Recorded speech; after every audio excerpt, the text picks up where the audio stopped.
porque a gente tá no mercado onde a gente reclama muito, e a gente vê muitas reclamações também, de concorrentes, de mercado prostituído, coisa do tipo.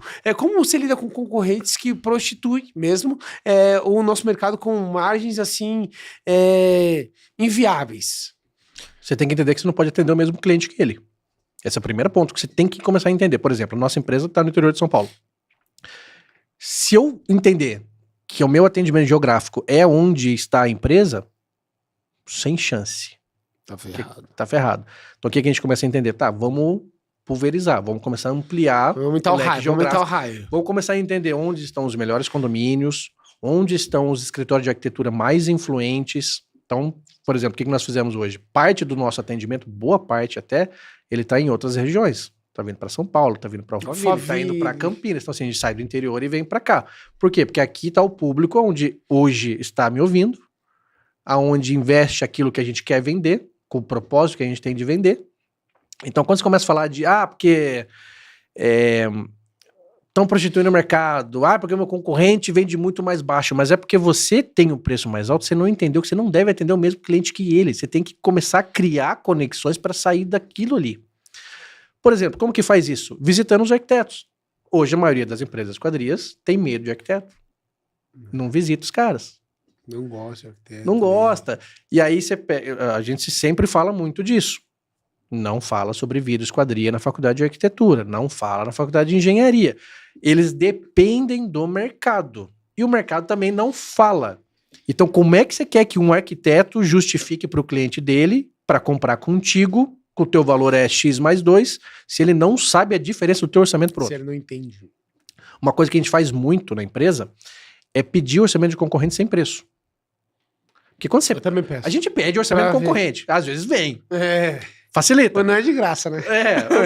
Mas a gente fala ou pro cliente ou pro arquiteto, tira o preço. O meu foco não é saber o quanto estão fazendo pra você. É saber se você tá colocando a mesma tipologia. Exatamente. É fazer a comparação. E cebola com cebola. E agora eu vou falar uma que eu peguei nas cidades que estão em volta nossa ali, que deve estar acontecendo em muita cidade e ninguém se tocou disso ainda. Você já deve ter pego esse tipo de situação aqui. Como a gente começa a trabalhar com público de médio e alto padrão, você começa a ampliar o número de vãos. Então, às vezes é 20, 25 vãos por casa. Eu já peguei uma mesma empresa que os caras sempre orçam 2, 3 itens a menos do que está no projeto.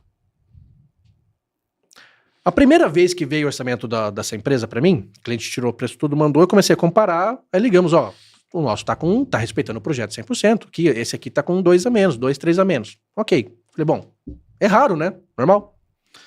Só que eu comecei a pegar uma sequência mesma, é um padrão da mesma empresa. Os caras orçarem o valor menor. Porque aí eu te falo, ele orça 2, 3 itens a menos. Não, isso aqui não tava na nossa proposta. Vai dar pau no relacionamento lá na frente? Óbvio. O cliente vai ficar pé da vida e falar, mas eu contratei pra fazer tudo.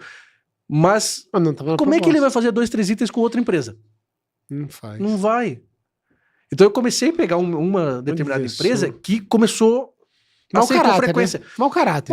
Essa é total. Só que aí ele ligou a antena. Eu falei, opa, peraí. Sabe o que tá acontecendo mais? Aí eu comecei a estudar e comecei a ver que várias empresas na região estavam fazendo a mesma coisa.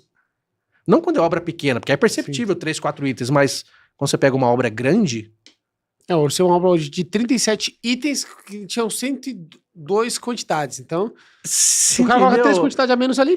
E ninguém fica... Às vezes uma construtora, sim, você tem uma pessoa específica que é pra fazer comparação. Mas um arquiteto, muitas vezes, não vai fazer isso. O cliente, difícil fazer. O cara só rola e vê lá embaixo. Vai, depois assim, vai dar problema lá na frente? Vai, mas você não vai fazer 2, 3 itens com outra empresa. E não tem como você exigir uma coisa que você não comprou. Você entende o tamanho do mau caratismo que tem no mercado? Caraca, velho. E que às vezes a gente perde obra e não sabe nem o porquê. Que loucura, hein? Putz. É bizarro isso, mas acontece. Aí hoje eu já faço o quê? Quando o cliente vira pra mim e fala, eu tô orçando com mais 2, 3 empresas, eu falo pra ele, olha... nós temos hoje uma autoridade técnica no assunto. Então, assim, não é questão de você fechar comigo, não. Você pode fechar com outro, tranquilo. Me envia. Deixa eu comparar. Vamos ver se a gente tá falando a mesma língua. Se a gente estiver falando a mesma língua e você virar pra mim, o X tem um outro benefício que você não tem, beleza. Mas muitas vezes, quando eu começo a bater 3, 4 orçamentos e comparar, eu começo a ver. Ou às vezes o cliente vira e fala, por exemplo, quero tudo na Gold, o cara vai lá, mete na Suprema no meio, lá o cliente... Nem vê. É isso aí. Não sabe, se o arquiteto não sabe a diferença de Supremo e Gold, pô. Isso mesmo. O cliente vai saber? Os meus arquitetos sabem já. Os meus também.